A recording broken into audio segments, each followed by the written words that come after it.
Στο TV World Market με τα Alhammer, κυρίες και κύριοι, βρισκόμαστε στον εξώστη του Gagarin Club λίγη ώρα πριν. Οι Baroness εμφανιστούν για πρώτη φορά μπροστά στο ελληνικό κοινό. Πολύ μεγάλη χαρά, πολύ μεγάλη τιμή. Μαζί μας ο main man του συγκροτήματος, ο John Baizley. Hey, how you doing? I'm doing fine. How are you doing? I'm doing very well. Welcome to Greece, man. That's your first time here? It is my first time here. So how was your Athenian experience so far? So far, it's been fantastic. We're on an extremely long tour right now. Yeah. It's 11 weeks long. So everybody in the band, everybody in the crew is trying to spend as much time just being stupid, dumb tourists as possible. Okay. And most of us have never been here, so it's so far it's been really wonderful because we're just seeing, so many, high points of antique culture and classical art and great architecture, great weather, great food. We're just doing as much of that as we can. So we're all stuffed and tired and walking all day. Yeah, it's great. So there's an Athens, Georgia, right?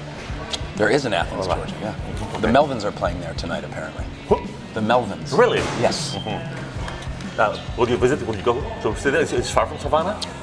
It's a few hours away from Savannah. All right. Yeah. All right. But there is a good scene in Georgia in general. I mean, you, Mastodon, there is. Yeah. Black Tusk. Sure. Yeah. And not many more. I mean, That's all? there definitely are other bands. So not to take anything away from them. There is a very good, thriving community of musicians playing, more or less like heavy or sort of noisy music, punk, metal. However, the thing that I think has, become sort of funny and comic over the years is that it's really small. Because most, at least when we were coming up, most of the major touring acts coming through and around America would basically leave Georgia out. They skip Georgia. Most of the time, maybe Atlanta, but Atlanta's 5 or 6 hours away from us. So when we first started becoming active, it was Baroness, Kailasa, Black Tusk in the town that we grew up. And that's it. There weren't too many other bands. So it's a very small, very active, passionate community. But it's not like New York where there's 300,000 bands within a stone's throw. So we had to work. We definitely had to work a little harder because we didn't have tons of clubs. We didn't have a great deal of people to look up to. We just sort of had to make up everything as we went along, which was cool. Cool. That's the reason there is a common factor, a common denominator in the sound of those bands. Yeah, it's hard to put your finger on. It's something kind of weird, but sort of psychedelic, but also like really low and heavy. And it's sort of a hallmark of our sound. Cool. Well, this one is the latest Baroness album. It sure is. Yeah. Golden Grey, which was released earlier this year. And you have said many times that you don't want to do the same album twice. No. So how did you approach this one music-wise? What did you have in mind? The way that we ended up working on that record was based very, very frequently on intuition and improvisation. All right. So you jam a lot. What's that? You jam. So we jam a lot. Yeah.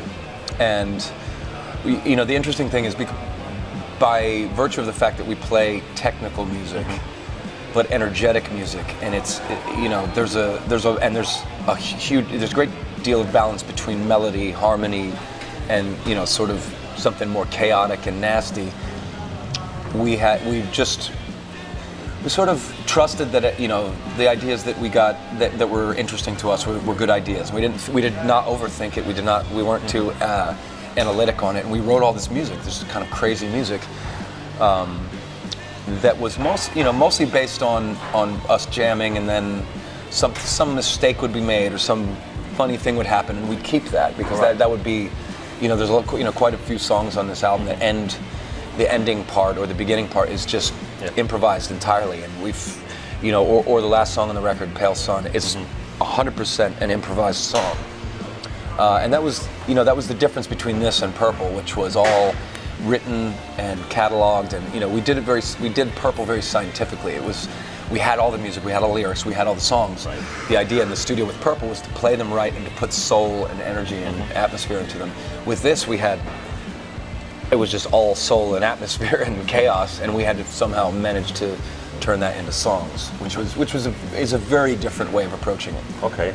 I think that the input of the other guys was very significant in this one, right? Yes. And Gina especially, that was the first album she's done with the Baroness. Yeah, and so I think the way that I've approached that, you know, as the band leader over the years is, while I may be in charge or responsible for the beginnings of the songs or for the content of the songs, everybody in the band knows that they are you know, putting in their full, like a quarter of the song or 25% of what's there. So it's become more and more apparent to me as we've aged as a band that the special thing about the band is it has nothing to do with me particularly, it has to do with what we do as a group.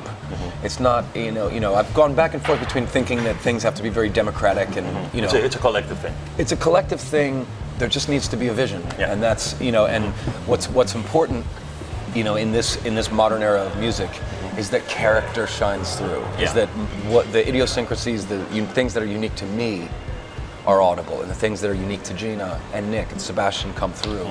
So it never sounds like one person writing everything and everybody else executing those things.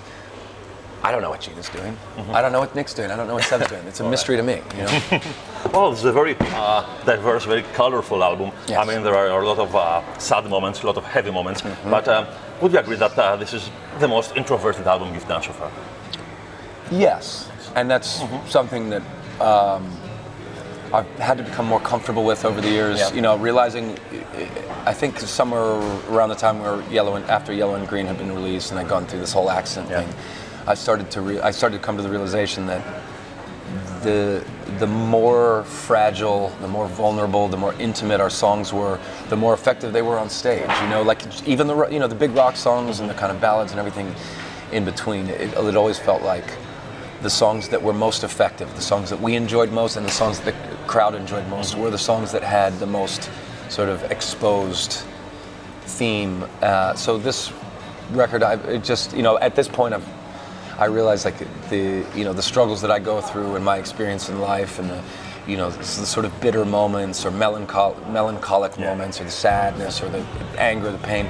Those are what make our songs good. So I just in a backwards way, I focus on all the negative stuff because through this music, I've been able to take all of those experiences and turn them into something that is dear to me and uplifting and positive. It's a cleansing. It is. It's very much so. All right. So this one was supposed to be called Orange Album. It was, and it looks like it should be. Yes, called it is. So, and why turn to Golden Grey? Because Orange is not a good title. I think it is. Yeah, I mean, it's just for the sake of poetry, you know, but for the sake of meaning as well. Like for me, every other color that we've used in our albums has had some significance, whereas Orange did not quite have it. So it was a very good day when I was, you know, looking through our lyrics, doing the layout for the record, and I found the Golden Grey line occurred in several songs. It's just a very happy coincidence, and something that made sense all of a sudden. Okay, you know, the spirit of this record, it kind of felt like Yellow and Green. So we kind of like the gold and gray title, like the duality thing. But also the fact that one is this, you know, extremely valuable, bright, shining, you know, sort of glorious idea, and the other one is dull and drab. And, you know, you see, they paint the walls of these venues gray, so nobody pays attention to them. Cool. So this one is the last album of Baroness, which will have a color as a name. So this is an experience that frees you a bit. I think so. And I think at this point we don't trust me. When I say that it's nice to have some freedom ahead, that's not to say that we've ever felt confined before. Okay. That's only to say that if we continued this same progression, it would feel a bit like we have become a singular direction. When what we choose to do, what our goal is through our music, we choose to stand against linearity. We want to radiate, out from the center. We have a core sound, and all these different diverse sort of styles and textures that we use revolve around that central thing, as opposed to we just want to get bigger and go up. It's different than that. It's more, let's involve everybody. Let's get our, let's be more open to our audience. Let's share more with them. Let's let them share more with us. That's the sort of the philosophy at this point, I believe. So first come the song, the lyrics, and then the art you do, or the art comes first? This time the art came last. Yes. The record was mastered Right. by the time I was working on this. However, in the past, there have been records where we've got the idea and the lyrics first, and sort of had the covers happening at the same time as the album or slightly before. It's always different. I don't repeat myself. Okay, but I think that Baroness is the priority over your painting skills, over your painting job, let's say. It is now. There's been years where I've spent far more time making artwork, and there's been years where it's about equal. And nowadays, the band is something that's become a priority because it is the clearest. That was the plan, to make the band priority? No, not necessarily. It's just sort of a natural thing that happens. Like when we're on cycle, especially with this one, we're touring all the time. Yeah. We played like hundreds of shows this year, and we're not done this tour. It's now October 19 or something like that. We're not done until December, and we've already been on tour for a month. Right. And before that, we did 2 weeks in South America. Before that, we did 6 weeks in America. Before that, we did 6 weeks in America. That's all in 2019. So right now, there's no way for me to do anything other than make this the priority. But that's it sort of scales, and there's people involved in the band too. So I want to make sure that we're doing the thing that, for the collective identity that Baroness has, involves the most people. I like that. Well, what came first in your life, music or painting? I had a natural tendency for painting when I was very young. I was always creating things, and I found that I could make pictures at a very young age, and I was fluid with it. It came easily to me, and it was something that I did naturally. I also had my parents bought me an acoustic guitar with like 2 strings on it. Right. When I was 6 or 7 or something like that, and they didn't know how to play it. I didn't know how to play it. My parents figured if I was still messing around with this fucked up instrument, 2 years later, then maybe they would buy me one that worked. And and I did. But music's always been difficult for me because I just happen to be able to express myself more easily on a picture than I do in this robust musical way. And it is more complex. There's more people involved. It's a different thing. But at this point, I've just spent so many thousands of hours on both of them. I can't really say that one's better, easier, worse. But definitely, artwork seemed to be the first thing that came to me. Yeah. However, it's more that I just enjoy creating. I've always enjoyed creating things. Like I see blank space, and I want to fill it. You can tell, okay? It happens with our music. It happens with our sound. I think subconsciously, I'm terrified of a vacuum. Like the idea of something being empty and clean is not pleasant to me. So I just fill in all the spaces.